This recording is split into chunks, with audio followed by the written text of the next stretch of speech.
अरे हे मंदिर किल्ल्यासारखं का बांधलं गेलं आहे माहिती आहे का?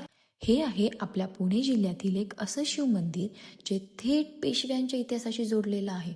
पुरंदर तालुक्यातील सासवड जवळच हिवरे गाव आणि इथं उभं आहे त्र्यंबकेश्वर शिव मंदिर.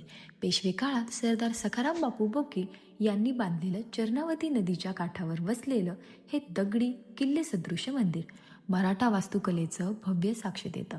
इथलं शिवलिंग स्वयंभू मानलं जातं, म्हणजे निसर्गातून प्रकट झालेलं. म्हणूनच हे स्थान आजही जागृत मानलं जातं. 40 फूट उंच दीपमाळ आणि आजूबाजूला गणेश, हनुमान, विठ्ठल, भैरवनाथाची मंदिरे संपूर्ण परिसराला एक दिव्य शांतता देतात. इतिहास सांगतो, हिवरे गावात पेशव्यांचा वाडाही होता. शनिवार वाडा बांधताना इथे वास्तव्य केलं जात होतं. हे मंदिर खूपच उत्कृष्ट आहे. त्र्यंबकेश्वर शिव मंदिर हिवरे. इथे इतिहास, निसर्ग आणि श्रद्धा एकत्र श्वास घेतात.